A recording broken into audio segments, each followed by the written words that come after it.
Pin comment में next chapter का time stamp है, सीधा क्लिक कर आप नए चैप्टर तक पहुंच जाओगे। और तो फिर चलो शुरू करते हैं। इस कहानी की शुरुआत में दिखाया जाता है हर जगह एक अलार्म बज रहा था और एक बहुत ही विशाल सा धमाका दिखाया जाता है। आसपास लोग इधर उधर दौड़ रहे थे अपनी जान को बचाने के लिए। आसमान से आग की बारिश हो रही थी और उन्हीं आगों के बीच एक ब्लू कलर का एस्ट्रॉइड को धरती में गिरते हुए दिखाया जाता है। और ये स्पेशल ब्लू कलर का एस्ट्रॉइड सीधा आते हुए एक कॉलेज में पढ़ते हुए लड़के से जाकर टकराता है और उसके पूरे शरीर ब्लू कलर के फायर के अंदर जलने लगा था। उसको बहुत ही ज्यादा दर्द का एहसास होता है। दिखाई देता है वो स्टोन सीधा लड़के के दिल के पास पहुंच गया था और जैसे कि उसी के अंदर अपना घर बसा लिया था। फिर सीन सीधा शिफ्ट होता है 2 साल के बाद लियांग सिटी के हाई स्कूल पर, जहाँ पर बहुत सारे स्टूडेंट्स इकट्ठे हुए थे एक फील्ड पर। और उनके सामने एक टीचर स्टेज पर अनाउंस करते हुए कहता है, देखो स्टूडेंट्स, अगर तुम लोग फ्यूचर में जाकर एक मार्शल आर्टिस्ट बनना चाहते हो तो फिर तुम लोगों को होंगसिक एकेडमी पर एडमिशन लेना ही पड़ेगा और उसके लिए तुम्हें दोनों एग्जाम को ही अच्छे तरीके से पास करना पड़ेगा। पहला है रिटन एग्जाम और दूसरा मार्शल आर्ट एग्जाम, जिसका टोटल स्कोर 750 है, जिसके अंदर लिखित एग्जाम में टोटल 225 नंबर रहेगा और मार्शल एग्जाम में टोटल 525। और मैं आशा करता हूँ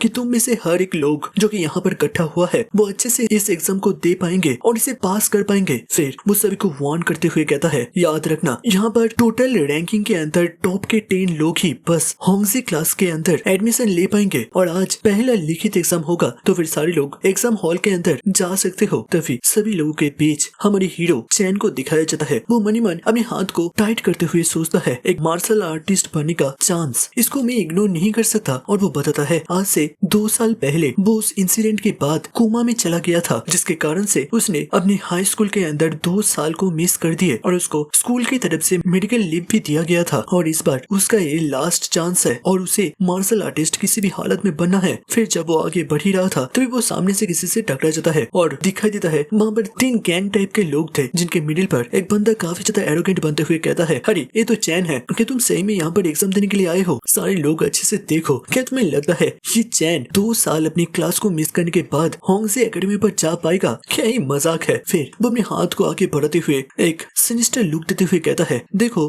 अभी के टाइम तुमसे जो जूनियर लोग हैं उनको ज्यादा प्रायोरिटी दिया जाएगा और वैसे भी तुम 2 साल बेड रेस्ट में थे और अब उठकर सीधा होंगजी के एंट्रेंस एग्जाम देने के लिए आ चुके हो। मानना पड़ेगा तुम्हारे अंदर काफी गट्स है। क्या तुम्हें ये तो नहीं लग रहा कि तुम कोई जीनियस हो? उसी पल चैन उसके हाथ को पकड़ते हुए रोकता है और धीरे से कहता है, तुम्हारे कंसर्न के लिए बहुत ज्यादा धन्यवाद, बट मेरे बारे में सोचने से अच्छा तुम अपने चक्कर पर तेल दो और आने वाले एग्जाम का तैयारी करो। फिर वो उसके हाथ को झटकते हुए एक रूम के अंदर जाने लगता है, जिसे देखते हुए उस पुलिस के एक साथी अपने दांत कसते हुए कहता है, ये लड़का तो 2 साल पहले काफी ज्यादा नरम टाइप का हुआ करता था और हर कोई उसे बुली करते थे, ये अचानक से इतना ज्यादा एरोगेंट कैसे बन गया? लगता है एग्जाम के बाद इसे थोड़ा सा लाइन में ले आने का जरूरत है। भाई वो पुलिस का बॉस मन ही मन सोच रहा था, अभी अभी क्या हुआ, इस लड़की का जो हाथ का ग्रिप था वो काफी ज्यादा मजबूत था। बट वो अपने साथी को रोकते हुए कहता है, देखो अभी हम लोग कोई भी बिना सूझबूझ के कदम नहीं रख सकते, इससे हमें एग्जाम से बर्खास्त भी करा जा सकता है। फिर वो एक बहुत ही क्रेजी लुक देते हुए कहता है, अब तुम बस उस टाइम का इंतजार करो जब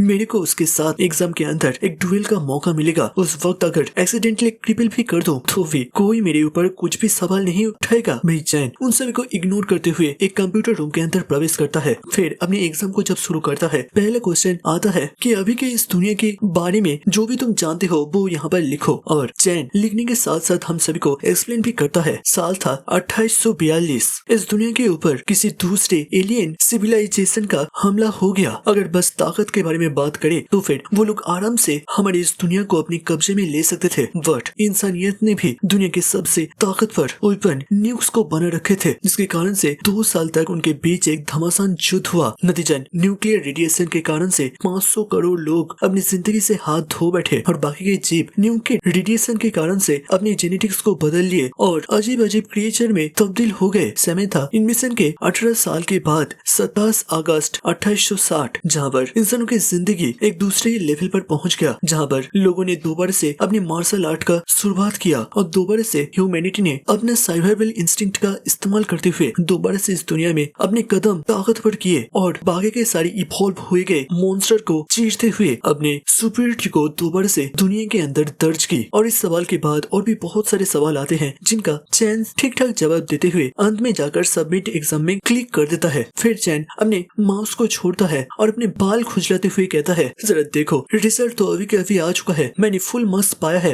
वो बताता है, पिछले 2 साल मैं एक्जैक्टली कोमा में नहीं था, बल्कि मैं अपने शरीर के एक गहरी इंजरी के कारण से साहिब से एक दूसरे ही वर्ल्ड के अंदर प्रवेश करता रहा और वहाँ ट्रेनिंग करते हुए मैंने काफी सारे रिवॉर्ड को गैदर किए और उन्हीं में से एक रिवॉर्ड है मेंटल पावर, जिसके माध्यम से मैंने अभी फोटोग्राफिक मेमोरी को एक्वायर कर लिया है। इसके माध्यम से मैं किसी भी चीज को बस एक बार ही देखकर उसे याद कर सकता हूँ, जिसके कारण से मैं इसी को ढाल बनाते हुए आज इतने कॉन्फिडेंस के साथ इस एग्जाम को देने के लिए आया हूँ। बट चलो, इस परफेक्ट स्कोर 225 के साथ भी मैं आराम से अभी घर जा सकता हूँ और मार्शल आर्ट का एग्जाम तो कल होने वाला है। इसके साथ सीन शिफ्ट होता है कुछ टाइम के बाद, जहाँ पर चैन अपने घर के अंदर एंटर करते हुए अपने डैड को हेलो करता है। मैं दिखाई देता है टेबल के साइड पर एक डार्क ग्रीन अंडरवेयर में एक मस्कुलर आदमी एक बैग को पैक कर रहा था। तभी हमारे हीरो के पॉकेट से एक छोटा सा टोकन नीचे गिर जाता है। तभी पीछे से एक लड़की उस टोकन को उठाते हुए कहता है, अरे देखो तुम कितना ही ज्यादा लापरवाही करे हो, ये तो तुम्हारे कल का एग्जाम देने का टिकट है, ज्यादा चीजों का ध्यान रखा करो। इसके कुछ टाइम के बाद उन लोगों का डिनर बैठता है, जहाँ पर उनके डैड अपने बच्चों के लिए खाना लेकर आ रहा था। तभी चैन के सामने एक बटल को उसका डैड टेबल में रखता है और अचानक से चैन का नजर इसके ऊपर पड़ जाता है और वो हैरान होते हुए कहता है, ये तो ब्लड कीवी पाउडर है, पापा आपको ये कहाँ से मिला? उसका डैड खुश होते हुए कहती है, तुम ना होंगजी क्लास पर जाने वाले हो, इसके कारण से मैंने इस पाउडर को लेकर आया हूँ। और वो खुश होते हुए कहता है, ये तुम्हें अपने एग्जाम के स्कोर को और भी ज्यादा बढ़ाने में मदद करेगा। तभी चैन कंसर्न होते हुए कहता है, पापा ये सब का कोई भी जरूरत नहीं था, मैं इन सब के बिना भी एग्जाम को पास कर सकता हूँ। तभी उसका डैड उसके कंधे पर हाथ रखते हुए हंसते हुए कहता है, देखो तुम्हें अभी से इतना ज्यादा सोचने की जरूरत नहीं है, जब तक तुम्हारा डैड है वो सब कुछ संभाल लेगा। और ये तो क्या ही है, अगर तुम्हारे साथ साथ तुम्हारी बहन भी एग्जाम देने के लिए जाए तो फिर ये फैमिली उनके लिए भी ब्लड की पाउडर को अफोर्ड कर सकता है। तुम आराम से अपने एग्जाम में फोकस करो। चैन एक स्माइल के साथ हाँ में जवाब देता है। अब सीन शिफ्ट होता है कुछ टाइम के बाद, जहाँ पर रात के अंधेरे में वो कल्टीवेशन पोस्ट पर बैठा हुआ था और उसके पूरे शरीर से पसीना गिर रहा था और वो मन ही मन सोचता है, ये पाउडर का बटल का कीमत 20,000 के आसपास है, जो कि ऑलमोस्ट हमारे फैमिली के पूरे सेविंग्स को ही खाली कर दिया होगा। बट अभी के वक्त अगर तुम एक मार्शल आर्टिस्ट नहीं बनते तो फिर तुम अपने फैमिली की सेफ्टी का भी गारंटी नहीं दे सकते। चलो जो भी है, फिर वो अपनी फोकस कंसंट्रेट करते हुए सोचता है, कल किस तरीके का एग्जाम होगा ये पूरी तरीके से डिपेंड करता है मेरे आज के रात के मेहनत के ऊपर। इसके साथ उसके हाथ के मिडिल पर एक ब्लू कलर का फायर वॉल धीरे धीरे कॉन्सेंट्रेट हो रहा था। तभी शिफ्ट होता है चैन के ड्रीम वर्ल्ड के अंदर, जहाँ पर वो अचानक से एक पहाड़ी के नीचे बर्फीले जगह पर पहुंच जाता है। उसके साइड पर एक अच्छे से क्राफ्ट करे गए स्वॉर्ड भी था। चैन उस स्वॉर्ड को उठाता है और तुरंत ही अपने पीछे बहुत सारे लायन बेस्ट को पाता है, जो कि गुस्सेल भरी नजरों से उसको देख रहा था। तभी चैन बताता है कि जब से मेरे साथ वो हादसा हुआ है उसके बाद से मैं ऑलमोस्ट हर दिन इस अजीब से क्रिस्टल से बनी हुई जगह पर पहुंच जाता हूँ और इस जगह पर बहुत सारे मॉन्स्टर है, जिनका अल्टीमेट गोल है इन क्रिस्टल को तोड़ना और मेरा काम है इन क्रिस्टल को बचाना, उन्हें प्रोटेक्ट करना। और वो बताता है अगर वो इन मॉन्स्टर को नहीं रोक पाता और वो मॉन्स्टर जगह अगर वो उन क्रिस्टल को तोड़ देता है तो फिर वो नेक्स्ट डे पूरी तरीके से कोमा पर पड़ा रहेगा, और अगर वो फाइट के अंदर मर जाता है तो फिर वो नेक्स्ट डे बहुत ही ज्यादा जोश और होश के साथ अपने दिन का शुरुआत कर सकता है बिना किसी थकावट के। और जब वो पहली बार इस ड्रीम वर्ल्ड के अंदर आया था वो इन मॉन्स्टर से लड़ने से डरता था, जिसके कारण से वो लंबे वक्त तक कोमा के अंदर ही पड़ा रहा। बट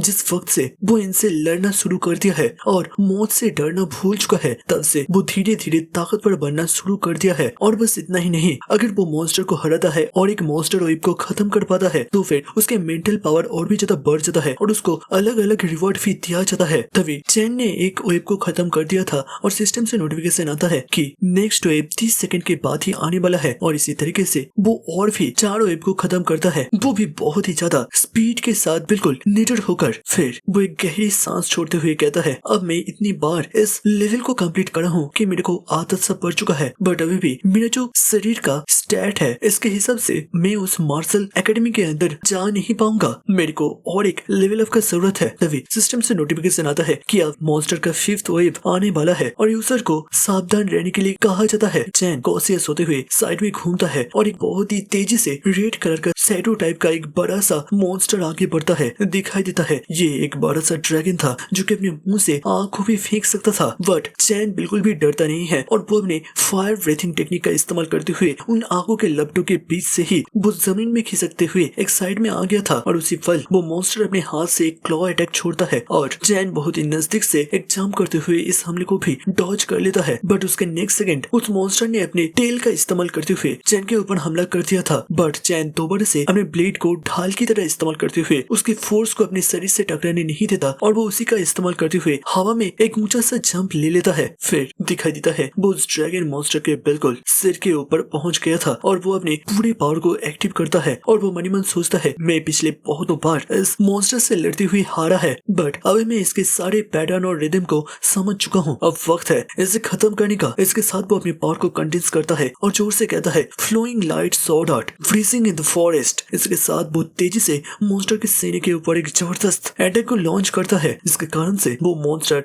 जोर से दहाड़ते हुए जमीन में गिर जाता है और चैन बिल्कुल उसके पेट के ऊपर खड़ा हो गया था और उसके गिरने के कारण से थोड़े कुछ छोटे बड़े पत्थर उसके शरीर से भी टकराता है। बट वो उस ड्रैगन को नीचे से देखते हुए समझ पाता है कि ये अब बरसक मोड पर जाने वाला है। दिखाई देता है उस ड्रैगन के सीने के अंदर जैसे कि लावा बहने लगा था, वो काफी ज्यादा ग्लो कर रहा था। वही चैन मन ही मन कहता है मैं थोड़ा सा केयरलेस हो गया था, बट फिर भी मैं इनसे ज्यादा इंजोर्ड नहीं हुआ। बट दूसरे पल वो ड्रैगन खड़ा होते हुए अपने क्लॉ को तेजी से चैन की तरफ बढ़ाता है। वही चैन बहुत ही नजदीक से उसके हमले को डॉज करता है और मन ही मन सोचता है मेरे को शांत होने का जरूरत है, मैं इस मैच को जोर से जीत सकता हूँ। और वो तेजी से ड्रैगन के हमले को डॉज करते हुए अपने दांत कसते हुए आगे बढ़ जाता है। फिर बिना रुके ड्रैगन के ही हाथ के ऊपर जंप करते हुए सीधा ड्रैगन के मुंह के पास पहुंच जाता है। फिर सीधा उसके मुंह के ऊपर ही हमला करने के लिए आगे बढ़ा था, बट उसी वक्त वो ड्रैगन अपने मुंह से फायर को थ्रो करता है जो कि सीधा चैन के सामने पहुंच जाता है और वो पूरी तरीके से डर में आ जाता है। उसके चेहरे से पसीना गिरने लगा था, बट एंड वक्त पर वो किसी तरीके से अपने स्पीड के साइड को डाइवर्ट करता है, वो भी अपनी तलवार का इस्तेमाल करते हुए। और वो मन ही मन सोचता है छोटे बॉडी होने का भी एक अलग ही फायदा है जो कि तुम नहीं समझोगे। इसी के साथ वो जल्दी से अपनी तलवार को ड्रैगन के मुंह की तरफ फेंक देता है और वो तलवार सीधा जाकर उस ड्रैगन के आंख में लगता है और उससे खून छिटकने लगता है, जिसके कारण से वो ड्रैगन जोर से दहाड़ उठता है। वही चैन भी जंप करते हुए अपनी तलवार को दोबारा से पकड़ लिया था और वो ड्रैगन के पीछे पहुंचते हुए एक स्किल को एक्टिव करता है, ड्रम एंड गॉन्ग्स बीटिंग लाउडली। इसके साथ वो ड्रैगन के पीठ पर एक जबरदस्त स्ट्राइक को थ्रो करता है और वो ड्रैगन जोर से चीखते हुए जमीन में धड़ाम से गिर जाता है। और दिखाई देता है अब वो ड्रैगन को खत्म कर दिया था और उसके साथ चैन अपने तलवार को छोड़ते हुए एक स्टैंस लेता है और सिस्टम में नोटिफिकेशन दिया जाता है कि हमारे हीरो ने सक्सेसफुली मॉन्स्टर के 5 वेव को सहा है, जिसके कारण से उसके मेंटल पावर को अब एक लेवल से अपग्रेड करा जाता है। इसके साथ साथ 5 लेवल कंप्लीट करने के कारण से उसे एक नया स्किल दिया जाता है जिसका नाम है वॉइड इमोर्टल विजुअलाइजेशन मेथड। और इस नए स्किल के नाम को सुनते हुए वो काफी ज्यादा हैरान हो जाता है। दिखाई देता है फाइट के कारण से उसके चेहरे से काफी ज्यादा पसीना टपक रहा था और वो मन ही मन सोचता है मैंने एक बार सुना था स्कूल के अंदर कि विजुअलाइजेशन मेथड एक बहुत ही रेयर टेक्निक है जो कि मेंटल पावर को और भी ज्यादा बढ़ाने में मदद करता है। नॉर्मली तो मैं अपने सिस्टम के रिवॉर्ड का इस्तेमाल करते हुए अपने मेंटल पावर को ऐसे ही बढ़ा सकता हूँ, बट अगर इस तरीके का एक एक्टिव स्किल मिल जाए तो फिर मैं इसे बुरा तो बिल्कुल भी नहीं कहूंगा। तभी सिस्टम से एक तीसरा नोटिफिकेशन दिया जाता है कि हीरो जल्दी से जल्दी अपना तैयारी मुकम्मल कर ले क्योंकि नेक्स्ट मॉन्स्टर का वेव भी बहुत ही जल्द आने वाला है। चैन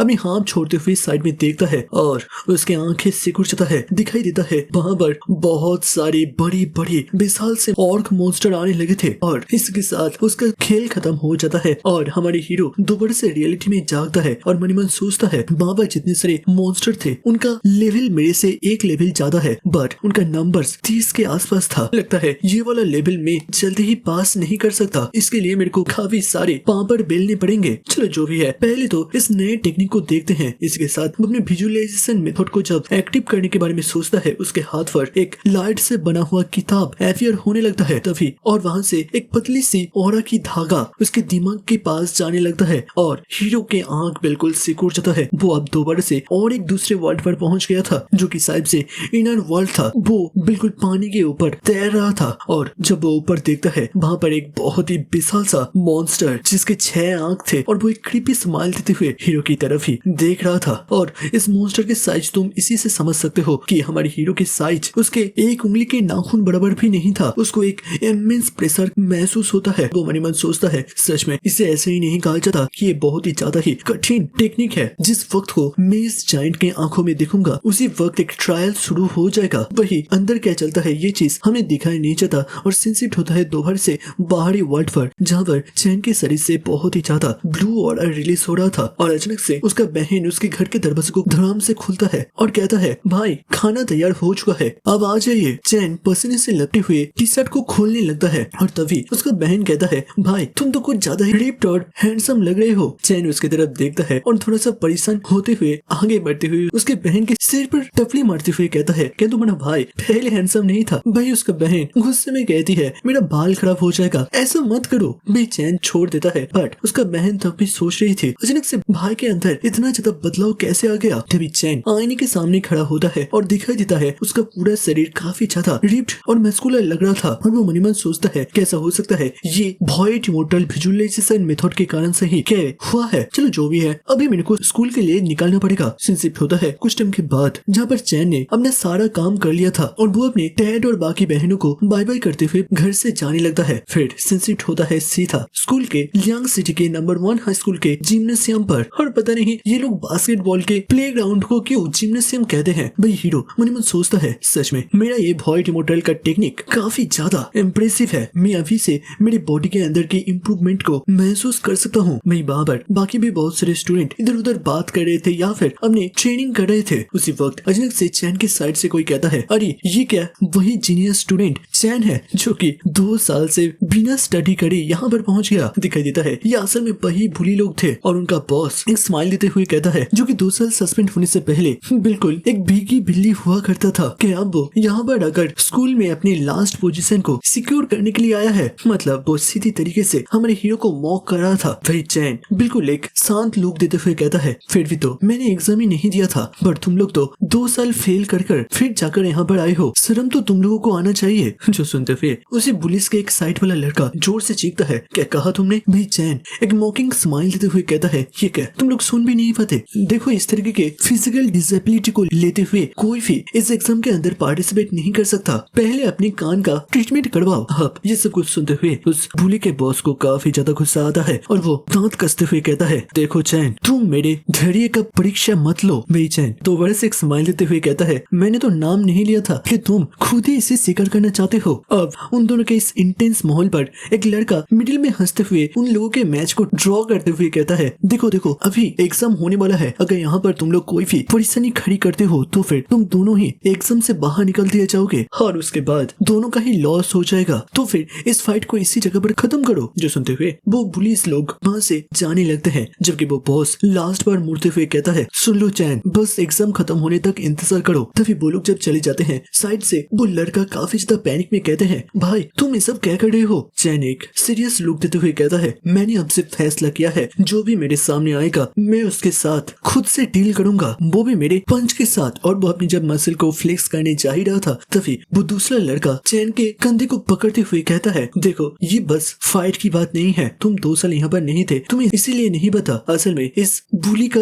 बॉस जिसका नाम फेंग रुई है वो रिसेंटली बहुत ही ज्यादा एरोगेंट बन चुका है, क्योंकि उसका सेकंड अंकल अभी इस स्कूल का डीन बन चुका है। और खबर है कि डीन ने ऑलरेडी इस बार के क्वेश्चन पेपर को भी फेंग रुई के लिए लीक कर दिया था। वही अभी चैन मनी मन सोचता है, लगता है अब से मेरे को इस फेंग रुई से थोड़ा सा संभाल के रहना पड़ेगा, ऐसा हो सकता है कि टीचर और वो मिलकर मेरे पीछे कॉन्स्पिरेसी रचने का कोशिश करे। तभी साइड से अनाउंस करा जाता है कि मार्शल आर्ट असाइनमेंट को 2 तरीके से डिवाइड करा गया है, पहला स्ट्रेंथ टेस्ट और दूसरा कॉम्बैट डुएल। और सारे लोगों को बताया जाता है कि स्ट्रेंथ टेस्ट करने के लिए सारे लोग 10 लोगों के एक टीम के अंदर डिवाइड हो जाए। सारे लोग डिवाइड होकर एक लाइन पर खड़े हो जाते हैं और उसके साथ अनाउंस कर बताया जाता है कि इन्हीं 10 लोगों के अंदर जो लास्ट में रैंक करेगा उसे बाहर निकल दिया जाएगा और बाकी लोग नेक्स्ट मैच में पार्टिसिपेट कर सकते हैं। तभी वो लोग एक बड़े से सैंडबैग के पास पहुंचता है जो कि देखने में किसी भालू का पेट की तरह था और इसको अंदर पार्टिसिपेट को बहुत ही तगड़ा सा पंच को लॉन्च करना पड़ेगा और उसी से मापा जाएगा पार्टिसिपेंट के पावर को। वही चैन भी अब उस सैंडबैग के सामने पहुंच गया था और वो मन ही मन सोचता है ये थोड़ा सा अनफेयर है,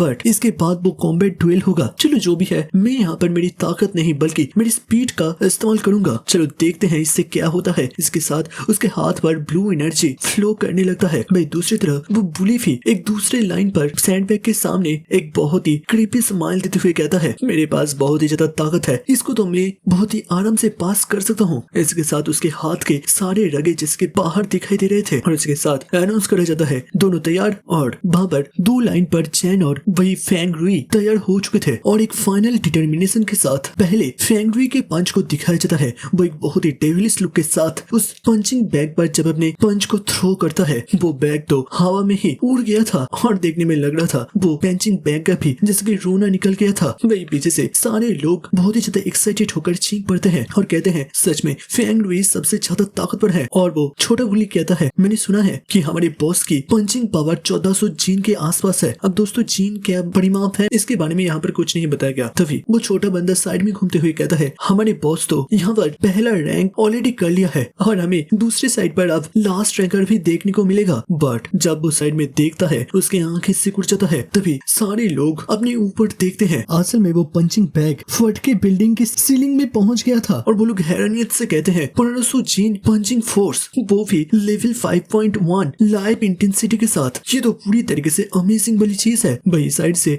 वो बॉस भी हाथ छोड़ते हुए पसीनों से लथपथ होते हुए साइड में शॉक होते हुए घूमता है। जहाँ पर आसपास के लोग बात कर रहे थे इतना ज्यादा पावर के साथ ये चैन असल में किस क्लास पर था। ये अभी तक टॉप 50 के लिस्ट पर भी पिछले साल भी नहीं आया था। ऐसे कैसे हो सकता है? उन लोगों को नहीं पता था कि हमारे चैन 2 साल से स्कूल नहीं आ पाया था। वही चैन का वो दोस्त बहुत ही ज्यादा एक्साइटेड होते हुए कहता है जैसे कि मेरे भाई से एक्सपेक्टेड था और वो मन मन सोच रहा था अरे मेरे भाई इतना ज्यादा ताकतवर और इतना ज्यादा अमेजिंग कब बन गया, मेरे को तो इसके बारे में कभी पता ही नहीं चला। और तभी सिंसिप्ट होता है जज के पास। वो मन मन सोचता है 5.1 लेवल के हिसाब से उसकी पंचिंग फोर्स 1000 जीन तक होना चाहिए बट 1500 जीन है जो कि काफी ज्यादा है। कोई भी होंगसी क्लास का भी ऐसा बिल्कुल भी नहीं कर सकता। क्या सच में रेगुलर क्लास के अंदर इस तरह के एक टैलेंटेड स्टूडेंट सच में हो सकता है? और अगर इसके मार्शल स्किल के बारे में बात करा जाए और वो साइड से अपने असिस्टेंट से चैन की फाइल को मांगता है जहाँ पर वो फाइल के पेपर को काफी गौर से देखते हुए समझ पाता है ओ अच्छा ये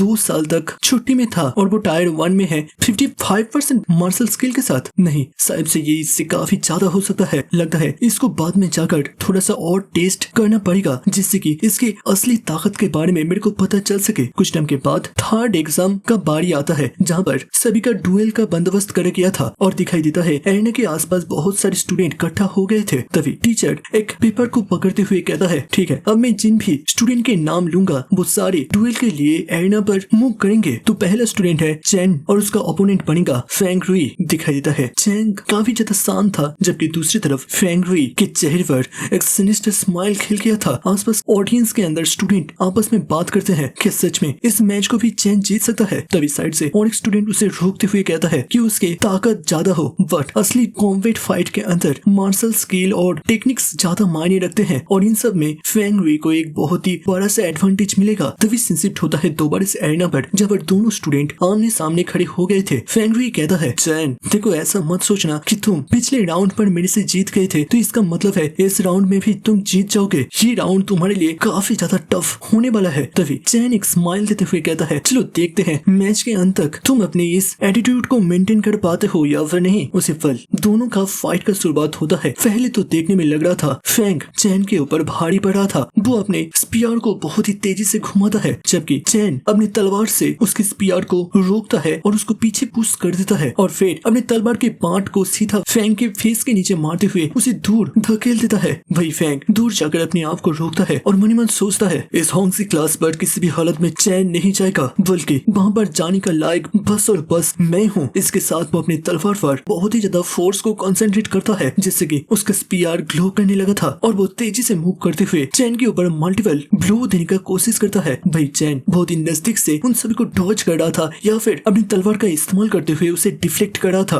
तभी फेंग जोर से चीखता है चैन अब तुम मारने के लिए तैयार हो जाओ और वो अपने फाइनल स्ट्राइक को लैंड करता है जिसको भी चैन बहुत ही नजदीक से डॉज करता है और दिखाई देता है एरिना के बीचों बीच बिल्कुल एक धमाका हो गया था। वही चैन मन ही मन सोच रहा था सच में एक्चुअल फाइट के अंदर लोगों के फाइटिंग स्टाइल बहुत ही ज्यादा डिफरेंट होते हैं अगर मेरे ड्रीम स्पेस के अंदर के मॉन्स्टर के साथ कंपेयर करे जाए तो। वही दूसरी तरफ फेंग अपनी स्पीयर को ही सामने की तरफ थ्रो कर देता है। वही दूसरी तरफ से चैन भी अपनी तलवार को बहुत ही तेजी से घुमाता है और उसके स्पीयर से टकराता है। फिर जल्दी से आगे बढ़ते हुए बहुत सारे हमले को थ्रो करता है जिससे कि फेंग का हालत खराब हो गया था। वो जब जोर से खांसता है उसके मुंह से कफ निकल उठता है बट वो अब एक चीफ ट्रिक का इस्तेमाल करते हुए अपने पीछे से एक डैगर को बाहर निकलता है क्योंकि उसने ऑलरेडी अपने स्पीयर को तो फेंक दिया था। वही चैन तब भी उसके लिए तैयार था और वो अपने तलवार के बाण से उसके डैगर को रोकता है। फिर आगे बढ़ते हुए फेंग के चेहरे पर एक जबरदस्त क्लॉ अटैक आकर गिरता है, जिससे कि उसके दांत भी टूटकर बाहर निकल जाते हैं और उसे जमीन में धड़ाम से गिरा देता है और इसके साथ फेंग नॉकआउट हो जाता है। सारी ऑडियंस के अंदर हल्ला मच गया था। भाई चैन का वो दोस्त उन भीड़ में से बाहर निकलते हुए हैरान होते हुए कहता है कि सच में मेरा दोस्त जीत गया। भाई आपस में लोग बात कर रहे थे कि इसने फेयर फाइट भी करा है या फिर इसने किसी डोज का इस्तेमाल करा था। भाई टीचर मेडिकल टीम से बोलकर फेंगडुई को वहाँ से स्ट्रेचर में उठाकर लेकर जाने के लिए कहता है और दूसरे ड्यूएल के लिए स्टूडेंट्स को तैयार होने के लिए कहता है। तभी चैन जब एरना को छोड़कर जा रहा था, पीछे से टीचर उसे रोकने के लिए कहता है। चैन पीछे घूमता है और फिर टीचर के पास जाते हुए इतना खतरनाक वार करने के लिए उससे माफी मांगता है और कहता है मैंने अपनी ताकत का कुछ ज्यादा ही इस्तेमाल कर दिया, मेरे को माफ कर दीजिए टीचर लिंक। भाई टीचर उसके कंधे पर हाथ रखते हुए कहता है चिंता मत करो, कॉम्बैट फाइट के अंदर ये सारे छोटे मोटे इंजरी तो होता रहता है, बस नेक्स्ट टाइम से थोड़ा और ध्यान रखना। वैसे तुमने आज बहुत ही ज्यादा मेहनत करा है, अब तो अपना घर जा सकते हो थोड़ा सा रेस्ट लेने के लिए। भाई चैन उसके लिए थैंक यू करता है। भाई टीचर मनीमन चैन को देखते हुए सोच रहा था जरा देखो इसने फेंगडुई को इतना खतरनाक तरीके से पीटा है पर फिर भी फेंग ने उसके शरीर पर एक खरोच तक नहीं दे पाया। सच में इसे कहते हैं असली मार्शल आर्ट के अंदर सुपीरियरिटी। और वो अपने पास से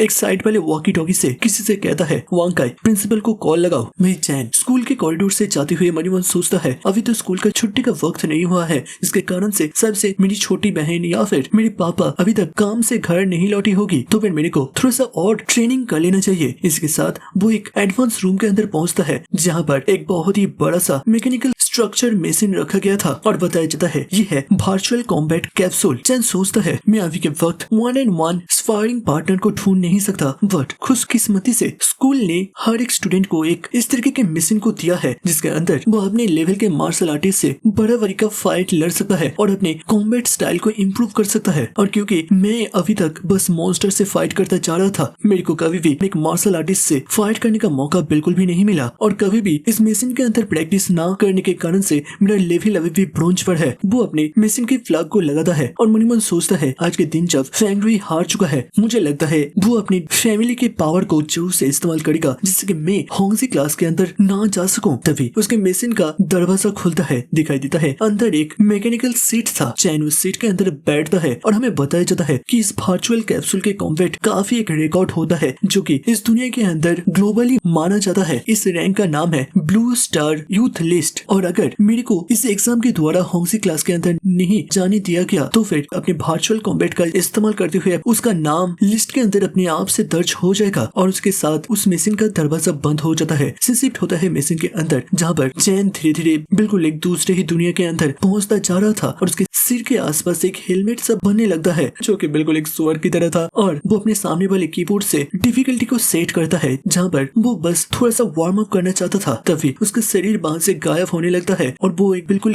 दूसरे व्हाइट रूम के अंदर पहुंचता है बट वो अपने आसपास कोई भी ओपोनेंट को ढूंढ नहीं पाता। तभी पीछे से आवाज आता है तुम्हारा रिएक्शन बहुत ही ज्यादा स्लो है और दिखाई देता है वहाँ पर एक ब्लू हेयर वाली लड़की को जो कि अपने नाइफ के साथ तेजी से हमारे हीरो के ऊपर हमला करने के लिए आगे बढ़ रही थी। वही चैन भी उसके लोकेशन को डिटेक्ट करते हुए सीधा अपनी तलवार को घुमाते हुए उसके हमले को रोकता है। वही लड़की हवा में जंप करते हुए दूर जाकर लैंड करता है, फिर अपने छोटे से नाइफ को घुमाते हुए कहता है देखो ये कोई स्कूल एग्जाम नहीं है तो फिर यहाँ पर ओपोनेंट को तैयारी वगैरह करने का कोई भी मौका नहीं दिया जाता, हम यहाँ पर बस फाइट करने के लिए आए हैं तो फिर क्या तुम तैयार हो। इसके साथ चैन भी अपनी तलवार को पकड़ते हुए बिल्कुल फोकस के साथ तैयार हो चुका था। उसके शरीर से एक ब्लू कलर का एनर्जी रिलीज होता है और वो कहता है चलो ये भी ठीक है बट ये मौका तुम्हें दूसरी बार नहीं मिलने वाला, चलो आ जाओ। इसके साथ उन दोनों के बीच एक फियर्स बैटल छिड़ जाता है। वो दोनों ही एक दूसरे को बिल्कुल बराबरी का टक्कर दे रहा था। तभी चैन अपने ब्लेड को तेजी से घुमाता है और वो लड़की को बिल्कुल ऑफ गार्ड पकड़ लेता है। वही लड़की हमले को डॉज करते हुए हैरान होते हुए कहता है तुमने अभी जो हमला किया ये तो पेल ड्रैगन पॉइंट थ्रस्ट अटैक था जो कि नॉर्मली स्पीयर के अंदर इस्तेमाल करा जाता है बट तुमने इसको स्वॉर्ड के अंदर कैसे इस्तेमाल करा। फिर वो चैन के बीच में किक मारते हुए कहता है फ्लोइंग लाइट के चारों फॉर्म बस कोई स्पेसिफिक टेक्निक के साथ जुड़ा नहीं है, तुम इस मार्शल आर्ट के बारे में थोड़ा सा और जानने का कोशिश करो। चैन के भी दिमाग में एक आइडिया टकराता है और वो मनी मन सोचता है हाँ बिल्कुल इन शॉर्ट टेक्निक को क्यों बस कुछ फॉर्म्स के अंदर रोका जाए, इसको हम लोग और भी बहुत तरीके से इस्तेमाल कर सकते हैं। बट दूसरे ही पल वो जब ये सोच रहा था उसी चीज का फायदा लेते हुए लड़की एक स्लैश को छोड़ता है जिससे कि उसका पिग मास्क का एक कान कटकर अलग हो जाता है। वही चैन फिर भी अपने आप को बचाते हुए सोचता है बट इसने मेरे हमले को इतने आसानी से कैसे पहचान लिया। भाई लड़की अपने ब्लेड के साथ आगे बढ़ते हुए कहता है, फाइट के वक्त इस तरीके से डिस्ट्रैक्ट नहीं होते। भाई चैन मैंने मन सोच रहा था इस लड़की का स्पीड बहुत ही ज्यादा है और ये बहुत ही ज्यादा ताकतवर भी है, पता नहीं ये किस तरीके के मार्शल आर्ट को प्रैक्टिस करता होगा। तभी चैन जब सामने की तरफ अपने ब्लेड को घुमाता है उसी पल वो पर्पल हेयर वाली उसके सामने से गायब होते हुए बिल्कुल चैन के सिर के ऊपर ब्लेड को लेते हुए पहुंच जाती है और फिर ट्राई करते हुए कहता है, तुम काफी ज्यादा केयरलेस हो, तुम्हें अभी भी बहुत कुछ सीखना पड़ेगा। भाई चैन बिल्कुल हैरान हो गया था। वो मन ही मन सोचता है इसने दोबारा से एक स्नीक अटैक किया, ऐसे कैसे हो सकता है। और तभी सिस्टम पैनल के माध्यम से बताया जाता है कि बीआर मास्क वाला हार गया और न्यूक्लियर बम बेचने वाली छोटी लड़की जीत गई, जिससे कि हमारे चैन से 10 विक्ट्री पॉइंट कट जाता है। चैन को दोबारा से वहां से टेलीपोर्ट करा जाता है अपनी लॉबी पर और वो मन ही मन सोचता है मैं क्लियरली शारीरिक शक्तियों से उससे ज्यादा ताकतवर था, बट वो मेरे से सीधा सीधा टकराने की जगह स्नीक अटैक का इस्तेमाल करा। फिर वो सिस्टम को बुलाते हुए सोचता है उसने मेरे टेक्निक को भी पहचान लिया था और मैं अभी के time flowing light sword art के चारों फॉर्म के अंदर बस इकलौता पेल ड्रैगन पॉइंट थ्रस्ट को नहीं जानता। बट लास्ट वक्त के अंदर उसने जो हमला करा वो बिल्कुल यही थ्रस्ट अटैक था और वो बिल्कुल एक एसेसिन की तरह अपना चाल चाला था और मेरा फाइटिंग स्टाइल जैसे कि आमने सामने फाइट करना है उसका वैसा ही छुप छुपाते हुए हमला करना है। तो फिर क्या मैं एक नाइट होकर एक असासिन की तरह हमला कर सकता हूँ? चलो एक बार एक दूसरे मैच के अंदर जाकर इसे परखते हैं। इसके साथ वो दोबारा से एक कॉम्बैट फाइट के अंदर पहुंचता है और इस पर उसके सामने एक बहुत बड़ा मस्कुलर आदमी पहुंच गया था जिसके हाथ पर चेन से बंधे हुए 2 बड़े बड़े वजनदार बॉल्स थे। हीरो सोचता है पहला तो एक एसेसिन और अब एक पहलवान जिसके साथ नॉर्मल वेपन से फाइट भी नहीं करा जा सकता क्योंकि वो आराम से मेरे वेपन को तोड़ सकता है। ये पता नहीं ये सिस्टम के साथ क्या गलत है, ये हर बार मेरे को अजीब अजीब सिचुएशन में ले आकर फंसा देता है। बट चैन इस जगह पर बिल्कुल भी नहीं रुकता और वो सीधा अपने तलवार पर ऑरा एक्टिव करते हुए हमला करने के लिए आगे बढ़ता है और वो मनी मन सोचता है इस जगह पर मेरी मार्शल आर्ट इस आदमी से ज्यादा बेहतरीन है, लगता है इसमें मेरे को थोड़ा सा फायदा मिलेगा। इसके साथ वो painting the ground as a prison नाम के एक बहुत ही ताकतवर हमले को लॉन्च करता है जहाँ पर वो उस बड़े से आदमी के शरीर के ऊपर मल्टीपल स्ट्राइक को छोड़ता है और लास्ट में गोल्डन रिंगिंग हेवेनली ड्रम्स नाम के एक बहुत ही ताकतवर स्लैश को छोड़ता है जिससे कि उस मोटू का तो हालत ही खराब हो गया था। वह वो मोटू जोर से चीखते हुए कहता है, हे लड़के तुम एक किस तरीके से अपनी तलवार का इस्तेमाल कर रही हो, ऐसा मत सोचना कि तुम्हारे शरीर के अंदर ज्यादा ताकत है तो फिर तुम कुछ भी कर सकते हो, हर चीज का एक रूल और रेगुलेशन होता है। इसके साथ वो अपने चेन से बंधे हुए बड़े बड़े भारी से बॉल को चेन के ऊपर हमला करने के लिए छोड़ता है। वही चैन एक सिनिस्टर लुक देते हुए कहता है, ओ अच्छा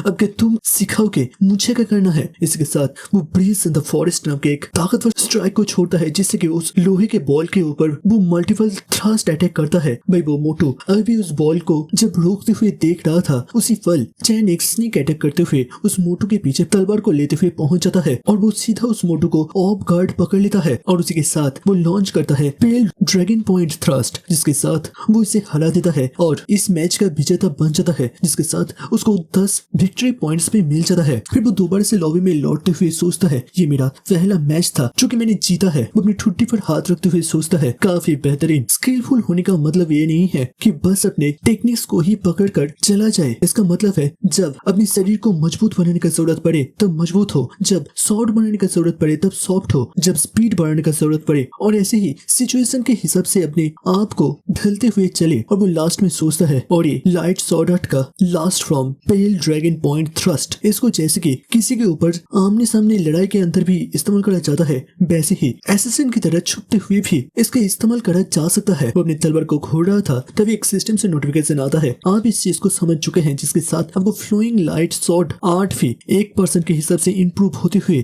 89% से अब 90 पर पहुंच चुका है। और हीरो कहता है ठीक है तो फिर चलो अब दूसरे फाइट के अंदर जाया जाए। और इसी तरीके से वो अब एक के बाद एक फाइट को लड़ता जाता है जिसके साथ साथ उसका सॉर्ड आर्ट भी और भी ज्यादा इंप्रूव होता जाता है। और ऐसे ही घंटों बीत जाने के बाद फाइनली वो उस कैप्सूल से बाहर निकलता है और देखने में लग रहा था वो बहुत ही ज्यादा थक गया था और वो हाथ छोड़ते हुए कहता है उसे काफी ज्यादा भूख लगा है। और उसी पल उसके हाथ में बंधे हुए एक घड़ी से नोटिफिकेशन आता है, कांग्रेचुलेशन मास्टर आप finally blue star youth list के 10,000 के अंदर आ चुके हैं। हीरो हैरान होते हुए इसे और थोड़ा सा एक्सप्लेन करने के लिए कहता है और तभी उसे पूरा लिस्ट दिखाई देता है जहाँ पर उसका ब्लू स्टार यूथ लिस्ट पर 6,000 के अंदर रैंक था, 7th स्टेट के अंदर 600 का और ऐसे ही और भी बहुत सारे लिस्ट के साथ साथ डिस्ट्रिक्ट में वो 7th में और लियांग सिटी में वो टॉप पर रैंक कर रहा था, जिसे देखते हुए हीरो बहुत ही ज्यादा खुश हो जाता है और वो वो मन ही मन सोचता है कि मैं अब सही में हमारे शहर के लिस्ट में टॉप में रैंक कर रहा हूँ। तो फिर इसी के साथ मेरा होमसी क्लास के अंदर जाना बिल्कुल पक्का हो चुका है। ये हुई ना बात। कुछ टाइम के बाद वो स्कूल से बाहर निकल गया था और फिर वो धीरे धीरे जब एकेडमी के रोड से जाता है तभी पीछे से कोई चीखता है, चैन उसी जगह पर रुक जाओ। क्या तुम्हें कोई एटिकेट नहीं है कि जब भी तुम्हें टीचर को देखना चाहिए तब उसे रेस्पेक्ट फेस करना चाहिए? ये किस तरीके का मैनर्स है? बताया जाता है ये है फेंग लीगुओ जो कि स्कूल का डीन है और फेंग रुई का सेकंड अंकल। चैन हैरान होते हुए पीछे घूमता है और मन ही मन सोचता है अब ये कौन है। दिखाई देता है वहाँ पर एक बहुत ही भटकू सा टीचर आ गया था और वो पास आते हुए कहता है ये तो नया सेमेस्टर है और मैं डीन होने की खातिर तुम्हें यहाँ पर इंस्पेक्ट करने के लिए आया हूँ। ये किस तरीके का ड्रेस तुमने पहन कर रखा है? तुमने अपने चेहरे का हुलिया भी बिगड़ के रखा है। चैन पूरी तरीके से हैरान होते हुए उसके बात को बस सुन ही रहा था। भाई आसपास के स्टूडेंट्स इस सिचुएशन को देखते हुए कोई हंसने लगता है तो कोई फिसफिसाने लगता है और उन लोगों के अंदर